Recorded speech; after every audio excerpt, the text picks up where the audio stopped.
Today, you will feel many feelings. This is your reminder and invitation to drop in, to see them as what they are, temporary, to be with them, to truly lean into them, to listen to what they've got to tell you, to be curious about them, to treat them with kindness. And again, just remember that they are temporary.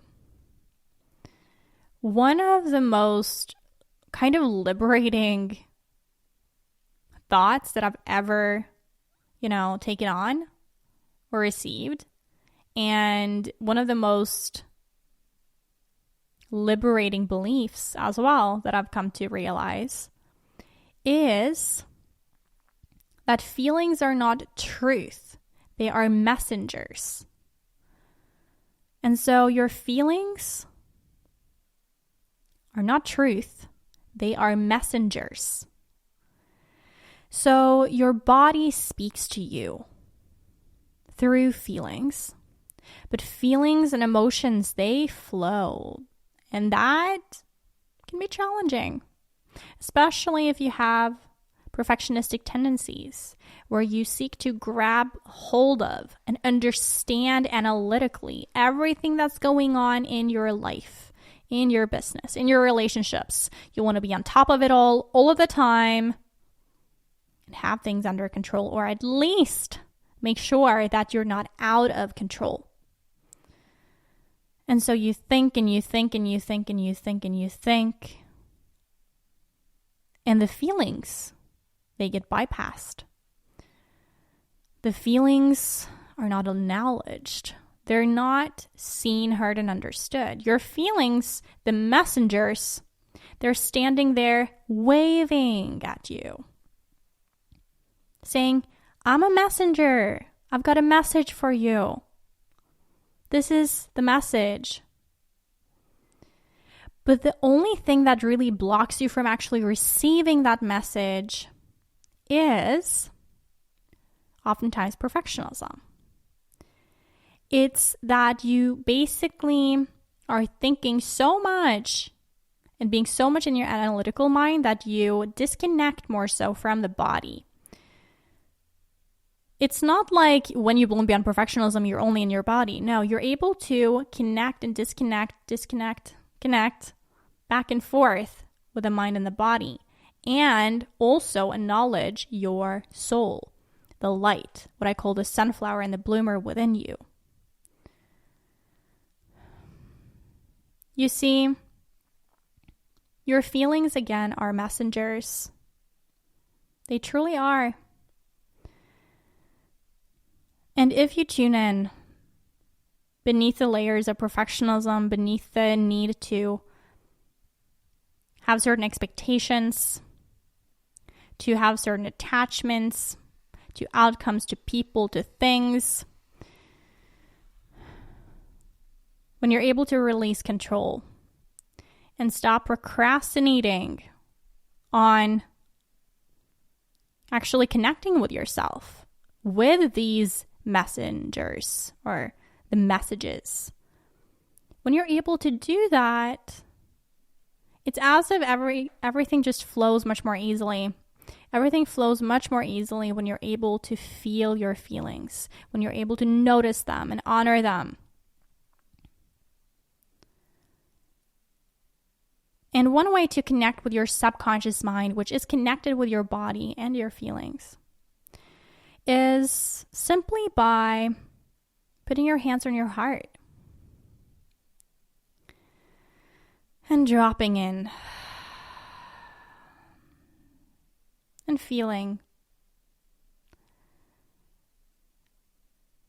One way to connect with your feeling, with your body, is to be able to ask it to communicate. So whatever you're feeling, and you're able to identify your feeling, let's say that it is confusion, then you want to speak as if you were the confusion.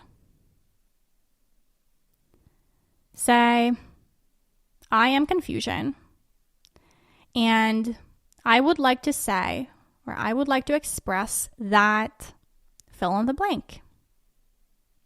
Or let's say you're sad. Then you say, I am sad, and I would like to communicate that fill in the blank.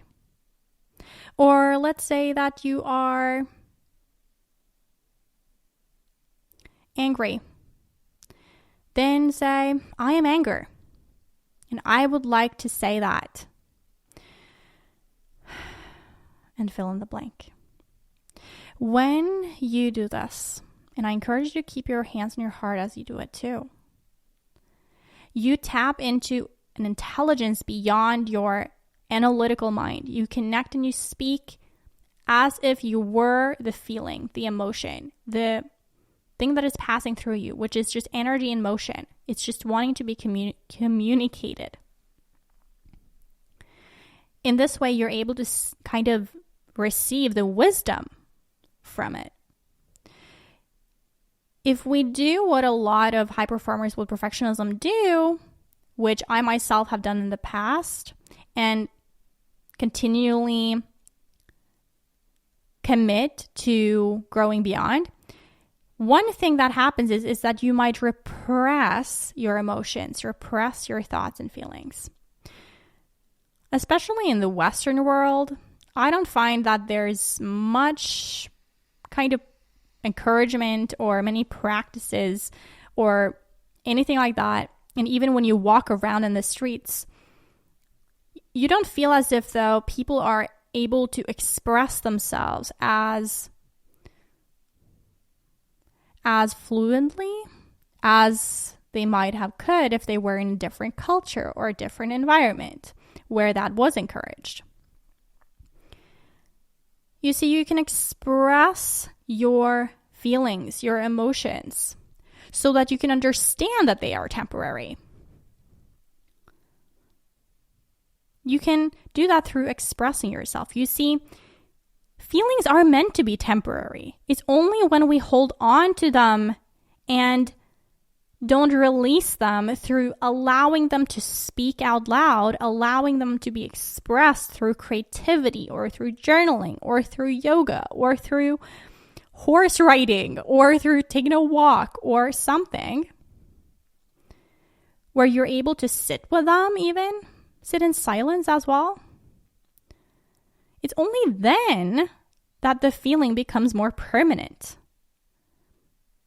It's as if it's not being heard and listened to and expressed, then it festers and it grows and it no longer becomes what it is, temporary.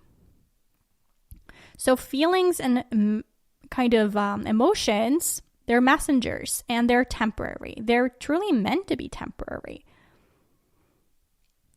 So to bloom beyond perfectionism means that you're able to allow for these messages or allow for these feelings to pass through and to gift you with wisdom, to gift you with understanding of your needs and your values and what you envision. Wisdom is truly found in sitting with your feelings and allowing them to communicate to you, but never taking them as truth, because feelings can be clouded by judgment, can be clouded by your past experience, can be clouded by you being triggered in a certain way. It's only when you can see and kind of connect the dots between the feelings over time that you can actually begin to see truth. And truth is not a feeling. Truth is an intuition. It comes through you as like a whisper, as a permanent, or what I could rather say is being persistent. So it's persistent and it is consistent across time and space. And so no matter where you turn it or what you do or how you repress or suppress, that intuition is going to bubble up to the surface. And at some point, it might no longer be able to, like, it won't be able to hide anymore. Does that make sense? You can see it so clearly, and when you see it clearly, you can't unsee it, right? So that's the difference between intuition and feelings. I just want to kind of make that clear so that you can see that truth is within your intuition. And that is, again, consistent and persistent across time and space. It is not temporary. So there we go. Intuition is not temporary. It is absolutely not temporary. It is more permanent, persistent and consistent, whereas your feelings are more temporary. That's how you are able to differentiate the two, right?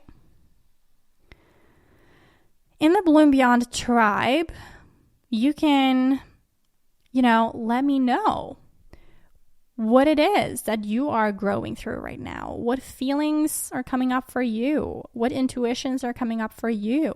And instead of suppressing and repressing them through perfectionism, through control and attachment and expectation and procrastination, through pushing, proving, and placing, instead of doing that, we get to really come up with ways in which you can meet the feelings, acknowledge the feelings, being kind with the feelings, so that they can indeed become temporary, become the messengers that they truly are, so that you can receive the messages and let those messages guide you together with your intuition. Go to bloombeyond.com/apply to apply to join for a monthly cohort in this beautiful community and, again, tribe of sunflowers, free guests, and also bloomers, which are paid clients, all together in there together with me and the team to be able to truly bloom beyond perfectionism together, right? And from there onwards, you can also join our paid programs, Bloom Beyond Perfectionism, and also Bloom Beyond Mastermind. Long-term commitments for long-term people. So if that is you, then this is definitely something to move forward with, so that you can allow these feelings to be messengers, to be filled with wisdom, and to be temporary. Stay bright, stay brave, and stay balanced.